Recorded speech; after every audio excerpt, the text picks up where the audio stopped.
Good morning po muli, Engineer. Good morning po. Sayang, excited pa man din po ako i-share. Oh, Yung well. ating house safe is my house, no? Well, you are back po, Engineer. Go ahead po. Tell us Opo. more about this app. Opo. Ito po ay nagawa in 2011, just before the March 11, 2011 earthquake sa Japan po. As I was saying po, nagdala po ako ng mga hollow block sa Japan. Tapos ayan po sa video, no? Nagtayo po ako ng dalawang klaseng bahay. Isa po yung hindi code compliant at isa po yung isang code compliant po. Ibig sabihin, sumunod po sa building code yan. Nasa building code naman po yan, chapter 11, no? Tapos po, other than gusto po natin malaman yung performance ng mga ganyang klaseng bahay na napakarami here in the Philippines, nagawa po tayo ng 12 questionnaire, 12-point questionnaire po, para po magamit po ng mga house owners. Kumbaga po, ang objective po natin nito, kung bakit ginawa natin sa questionnaire, para po may gagamitin yung mga house owners to check on their houses. Para po ba yung sa ating kalusugan, ano, nararapat lamang na may-ari ng bahay po, ay siya po ang nakakaalam ng kondisyon ng kanyang bahay. Siya po ang from time to time po, siya dapat ang nagmo-monitor po ng kanyang bahay. Ano? So, Okay, ano yan kaya po. itong So, 12 tanong na ito, Engineer? So parang checklist siya dun sa bahay natin. Ano-ano po yung mga tina-target ng mga tanong na ito? Give us some samples of these questions. okay po. Number one po, tinatanong po kung dumaan po ba ito sa engineer ng mga bahay. Okay, let's accept the fact po na yung mga ganito kasing klase ng bahay po, kadalasan po ay ginawa lang ng mga magkakapit-bahay, ganun po, no? So, hindi po dumaan sa engineer.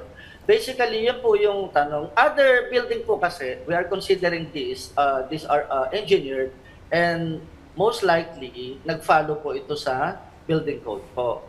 Kaya yung ibang bahay po ay hindi po natin hindi tayo nababahala kasi po ito ay may intervention po ng mga engineers, no? Okay. Tapos po, pangalawang tanong po doon, gaano nakatanda yung bahay, mga ganun tanong po.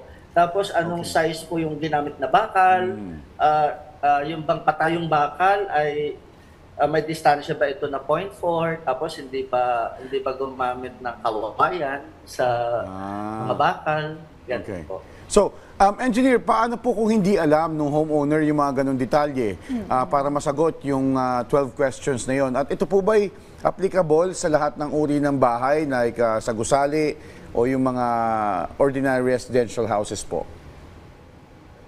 Okay. Ito po ay hindi applicable sa lahat ng bahay. Sa isang klase lang po ito ng bahay po applicable.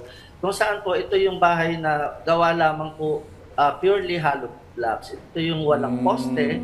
In other words, ang tawag po natin sa ganitong klaseng bahay ay CHP or concrete hollow blocks po. Titignan nyo dyan po dyan sa picture, wala po yung poste, ano?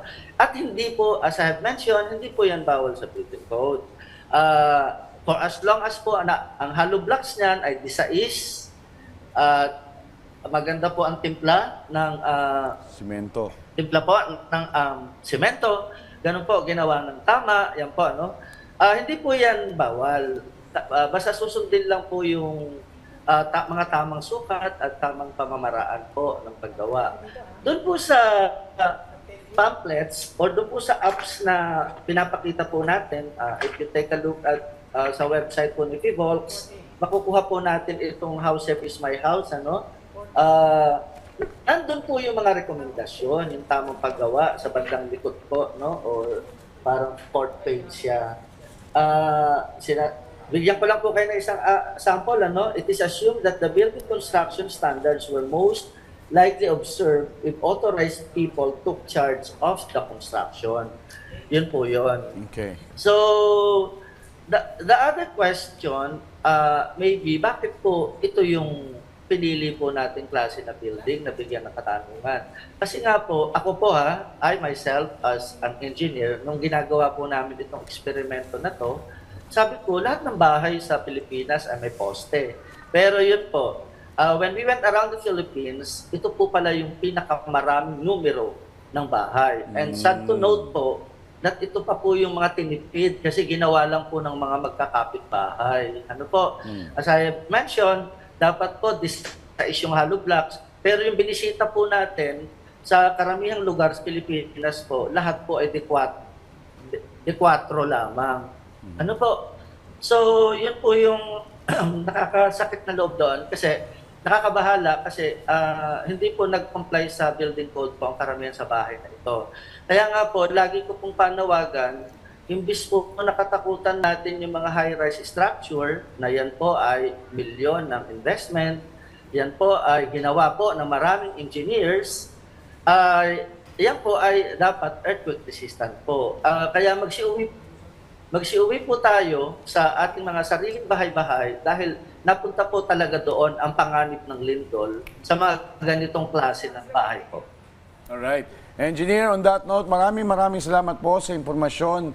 Engineer Angelito sa pagbabahagi sa amin itong app na How Safe is My House app. Na sure kami, marami sa ating mga ka-RSP ang mag-download at gagamitin ito para sa kanilang safety, lalo na sa panahon ng lindol. Maraming salamat po, Engineer.